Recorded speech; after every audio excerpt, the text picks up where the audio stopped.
Your risks will reward you and your family. That's true. Your risk taking ability will help you get those rewards. Higher the risk you take, higher will be the reward. Look at all the entrepreneurs, successful entrepreneurs. Elon Musk, Jeff Bezos, founders of Flipkart, founders of Facebook, Google, Microsoft, Apple. Look at the top investors, Rakesh Jhunjhunwala, Warren Buffett, Charlie Munger. You name any of those famous investors or entrepreneurs or businessmen. Look at Infosys, Wipro. All of them took risk. You read their stories, you will know that they took a risk. So what is this risk really? Can anyone take any amount of risk? We'll see that today. But only as you grow in this area of taking risks, your rewards will grow. If you do not take any risk, you will be where you are in life or in creating wealth. How can your risk taking affect your family? Yes, we'll see all this in today's video. Hello, I am Franky Fernandes. I've got experience in the financial services mutual fund industry for more than 33 years, and I'm married for 24 years. I'm a certified financial planner, and I'm also a certified marriage coach. My goal is to help young families make the right decisions, whether it be their wealth or their relationship, so that together they can build a strong foundation of a family and wealth. So let's get into today's video where we will learn a lot about risk and how you can grow your wealth. In my last video where I said how to stay calm in a storm, in the market storm, and I talked about asset allocation, which means if you have a good asset allocation, if you have right amount of equities, debt, gold, hybrid funds, then you can be calm in this market storm. But there are people who go beyond this, right? If your asset allocation is fine, you continue with your SIPs because you have your financial goals in place. But if you have this in you, you'll go one step ahead and you will invest aggressively in this volatile markets. And that is if you have a risk profile that makes you an aggressive investor. Let's understand quickly, what is this risk that I'm talking about? How do we define or how do we understand risk? Risk means there is a chance something might not go as planned. There's an uncertainty. But reward is the benefit for taking that risk. You gain when things go well because of it. And that is the reward. But this decision can even go wrong because it is uncertain. And in life, both risk and reward go hand in hand. Higher the risk, higher the reward. You cannot get rewarded for staying where you are. And that is the philosophy of life. Let's take a real life example. Just imagine you have a lot of hair, not like me, and you are losing your hair, and you come across an article or on the website you read that there is a special hair oil and shampoo which is available, which can arrest your hair fall, and this is available at a very good discount on Amazon. What will you do? You have never used this hair oil, and you're wondering, should you buy this because it costs 1,000 rupees after discount? Will you buy? If you buy this hair oil and shampoo, you're taking a risk because you have not used it on your hair. You're taking a risk of buying this, and you go ahead and buy it, and you buy this product and you start using it. Now, if this product is good, you get back your hair and your hair fall stops. You have been rewarded. They're growing. But what if this hair oil was not good? You would have lost 1,000 rupees. No, see the reward. You went ahead with this hair oil because you saw that there's a downside of 1,000 rupees. But what is the upside? That you will get back your hair fall will stop. And we do it all the time with many of the products or many of the things we buy. Now, very, very important question, and I want you to pay attention here. You haven't used this hair oil, and it is uncertain. It may not help your hair, but you still went ahead and bought. Why? What do you do before you buy in Amazon? You read reviews. Yes, reviews. And then If you know of a friend of yours, you ask them, have you used this? And then only you go and buy it. So you took a risk on one hand. You took a very calculated risk. So that is a risk, but it's a calculated risk. It was backed by research and data. Now, say, take the same example, this hair oil, this shampoo, you read it on a website, an unknown website. There are no reviews. And they say this hair oil is available for 50% discount, just 200 rupees hair oil. What would you do? Will you take the risk? Now, this is not taking a risk because there is nothing. We don't even know if you'll get back your 200 rupees because we don't know about this website. And you may have, we have got cheated. I have got cheated. My wife has got cheated. We bought from a website where it was all fake. I remember 3 years back, some mangoes at a very deep discount. And I was so excited because I love mangoes and I bought. But actually, it was a fake website. But then I had to complain and do a lot of things. Finally, I got back that money. But that was foolishness. That is not taking risk. That is foolishness. That is the difference between successful entrepreneurs and successful investors. They take risks. They go out of their comfort zone. They try new things, take initiative, try to innovate, try to do some jugaad because they have read. They're making a calculated risk, and that is the difference. And we'll quickly take a look at two of such successful risk takers. Number one, Elon Musk, the richest man. And this is the story of Elon Musk. Now, Elon Musk, we all know that he owns SpaceX, Tesla, and also X.com, which is formerly Twitter. Now, did you know that he co-founded PayPal? PayPal is the online payment system that allows you to send money and receive money, just like the UPI. It's a secure system. It's like a wallet which connects with banks, and you also can make payments via your credit cards. And this was co-founded by Elon Musk. But he had to sell his company to eBay. In 2002, he got $180 million. Now, what would we do? What would you and I do? $1 million is around 8.5 crore. Probably that time it was much less. $180 million. Many of us would have actually used that money, taken that money, invested in stock markets, maybe invested in a small business, or just enjoyed life. But what did Elon Musk do? He invested 100 million into SpaceX to build affordable rockets. $70 million he invested into Tesla, an electric car company. And another 10 million he invested into Solar City, a solar energy company. Now he took a huge risk, but he took a calculated risk. He knew what he was doing. Although at that time, electric cars were not something that people talked about so much like now. But he knew the potential of an electric car.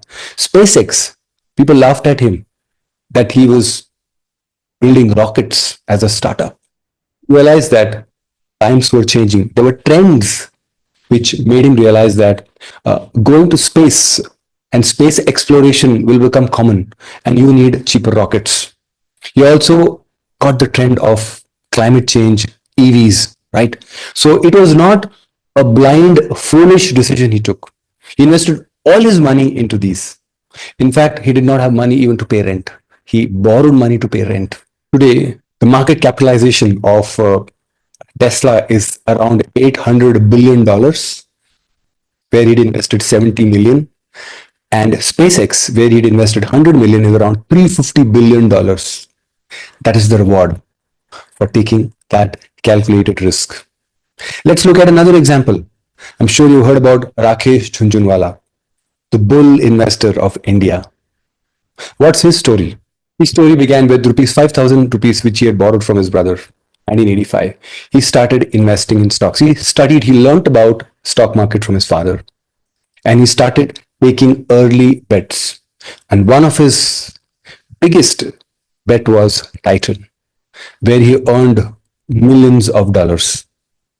crores of rupees. And it was not that he was just trading and quickly, waiting for quick returns. No, he waited. He waited. He took the risk patiently. And from 5,000, his net worth is $5.8 billion in 2022 when he died. So here are these two investors, one who's invested into companies, one who invested into the stock market. And they took risk. They took risk, calculated risk. They studied companies. Rakesh Jhunjhunwala studied companies. He read the annual reports. He just did not invest based on tips. He learned from his predecessors. He learned from his mentors, and he learned how to invest. But he took a risk. He took a chance many decades ago when many were not investing in stock market. It was uncertain times, and he did that, and he was very handsomely rewarded. And the same goes with all the other entrepreneurs or investors, like Warren Buffett started at the age of 11. He took a risk. He waited. Jeff Bezos or Mark Zuckerberg or Larry Page of Google, they're all investors. They're all entrepreneurs. Two things common about them. One is they took risk. They took a decision in uncertain times. And second, they waited patiently. They waited patiently. So, risk taking and waiting patiently will reward you. Now, let's come to investing in stocks, investing as retail investors. Uh, do you remember when you first took this risk of investing in mutual funds or stock markets? Where were you investing before this? I'm sure most of us were investing in fixed deposits, recurring deposits, PPF, postal savings. When you first switched to equity mutual funds or stock market, what did you do? You took a risk. I don't know whether you read up about stock markets or mutual funds and understood them. Nevertheless, you took a risk. Thankfully, mutual funds, stock markets are safe places to invest. You got rewarded, right? And over a period of time, your risk assessment, your risk profile has changed. You are now able to freely invest in mutual funds without much thought. And as you keep taking these risks, as you keep growing in your risk profile, your rewards also will grow.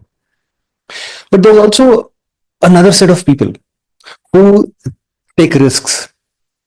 Actually, they're not taking calculated risks. They are foolish. They are actually becoming fools. Somebody gives them a tip on WhatsApp or some social media. They immediately invest. For what? For quick gains. And they have not even read up about that company which is recommending. They don't even know about this stocks, probably penny stocks. They don't know. They invest. Or somebody says, hey, there is this cryptocurrency you can invest.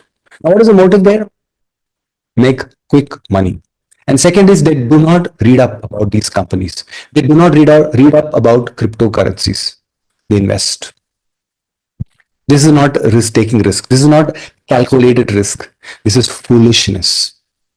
Because you want to make quick money and you don't even know where you're investing. It is not a safe place to invest.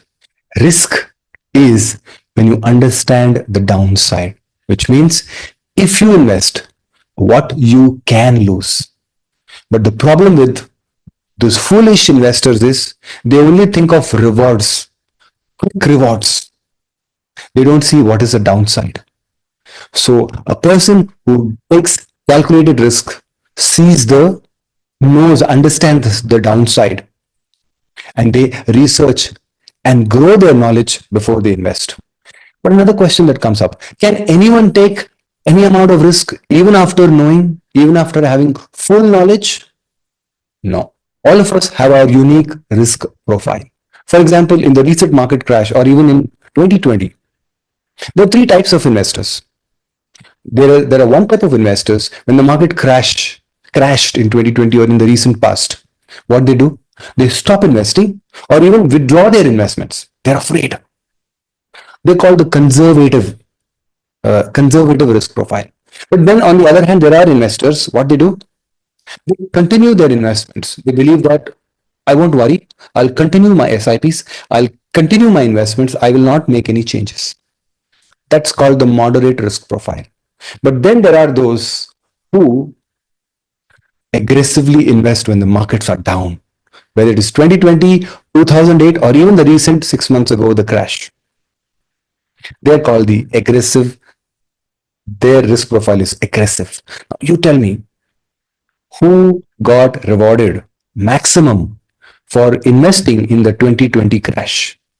Those who took out their money, stopped investing, or those who continued their investments, or those who increased their allocation to equities? You know the answer. Those who kept on increasing their allocation, they're the ones who got rewarded. And that is what I was talking about, a risk and reward. And why did they do that? They didn't do it blindly. Let me tell you my own story, because I also invested aggressively in 2020. I started my investing journey in equities in 1998. I just switched from FDs and other PPFs, etc., into investing into mutual funds. I kept on seeing the markets going up from 1998 to 2000, from probably 3000 to probably 4000. And then the markets crashed in the dot-com bubble. What did I do? I was a conservative, I had a conservative risk profile. I stopped investing. But over a period of time, I continued my investments. I continued to buy and sell mutual funds. I took profits from mutual funds. I was still not a regular investor. But then many years later, I started my SIPs. And then I continued investing, whether the markets go up or down, I continued my SIPs. But in 2020, when the markets crashed, when many were afraid, what did I do? I actually invested more into equities. I increased my SIP allocation to equity mutual funds. And I got rewarded. The equities that I invested in 2020, I took out some of the stocks from there. And today, whatever is there, it is 4 times. If I invested a lakh, I've got 4 lakhs with me. I got rewarded for taking that risk.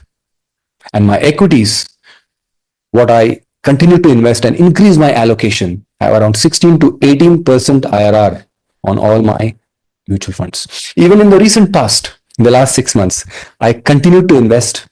In fact, from my debt mutual funds, I started moving into equities when the markets were crashing. Because now I'm an aggressive investor. My risk profile has changed. Now, who will be rewarded? Will I be rewarded for this? Yes. And am I doing it blindly? Am I doing it foolishly? No. Even in 2020, I knew that this world is not going to end. COVID will not last for 10, 20 years. It will go away in the next 1 or 2 years. And I knew that most people were working from home. Companies continued to grow. They continued to export, right? Especially IT companies. So I knew that markets will come back again because I had seen it several times in the last 30 years. My risk profile had changed. I took calculated risks and I got rewarded. What you should do now? Friends, this is the only way you can grow your investments. This is the only way you can get rewarded. What should you do? What is the first thing? You should increase your risk-taking ability so that you will be rewarded, your family will be rewarded. But how does it all begin? It first begins with knowing your risk profile, being self-aware. What is your risk profile? There are many websites which will help you. Just Google and say, how to find my risk profile. And you can actually answer those questions and you will get to know whether you are conservative, moderate, or aggressive. Probably now is the best time. Just look at yourself in the last 6 months. What did you do? Did you stop investing? Did you stop your SIPs? That means your risk profile is conservative. You don't like any risks. Did you continue your SIPs? That means your risk profile is moderate. Did you increase your SIP allocation? Did you invest more into mutual funds when the markets were crashing? That means you have an aggressive risk profile. So last 6 months was the best indicator. In the last 5 years, everybody was investing, thinking the markets will only go up and go up and go up. They all thought, wow, we have got great risk profiles. My risk appetite is very high. My risk tolerance is very high. But the best time to find out was the last 6 months. So once you know what is your risk profile, then you need to take appropriate action. So your risk profile will help you decide what are the funds to invest. Watch my video and on announcing the right mutual fund, not for you. I've in a very detailed way, I have explained this. While here I'm explaining conceptually, but there I've actually explained how to find your risk profile. So once you find out your risk profile, invest only according to that. Because if you change that, if you invest aggressively when you should not, you'll be into trouble. You'll be anxious. You'll fear. It'll affect your mental health. It can affect your mental health. So be very careful when you invest. Gradually, as your knowledge grows in the stock market, in mutual fund, as you increase your financial literacy, as your wealth keeps growing, your risk profile will also start changing. From a conservative, you might become a moderate because now you have seen, you have experienced, you're able to, you saw your wealth grow, you saw your knowledge grow. Now you have more knowledge, and that is the way you will increase your risk tolerance. Your risk profile will change. And as your risk taking ability goes up, your rewards also will go up. And the earlier you do it, the better. Because if you watch one of my last videos, golden years 30 to 40, see, these are the years when you should invest into equities maximum. So gradually start growing and let your risk profile change. For that sake, you must keep investing more. Take help from your financial advisor, take help from mentors, watch videos, grow your knowledge. And as your risk-taking abilities grows, you will be rewarded. Especially many, many years later, you will reap a lot of rewards. So keep going out of your comfort zone. Keep learning new things. Keep taking initiative. Try new things of investing. But read up, grow your knowledge, grow your financial literacy, talk, understand, and that is the way. And that is the only way to grow your wealth. But one last piece of advice I would like to give you as a family coach, as a marriage coach. Never do it alone. Especially your investments, you're changing investments and moving from one investment to the other investment types. Please keep your wife in the loop because you have to take along your wife together. You can't make decisions and then if they are wrong decisions, bad decisions, you will actually affect your relationship, your marriage. And wives usually, especially if you're a husband watching this, wives usually are not big risk takers by nature. They like security. They're more risk averse. So they may stop you. And it may turn out to be good to an extent. If you're investing in mutual funds, and if your wife is not ready for that, explain to her. As she gains knowledge, she will be with you and support you. But don't do it silently. Because if you make mistakes, then it'll affect your relationship. It happened with me. My wife was never willing to invest in mutual funds. She always thought it is very risky, very risky. But I had to explain to her.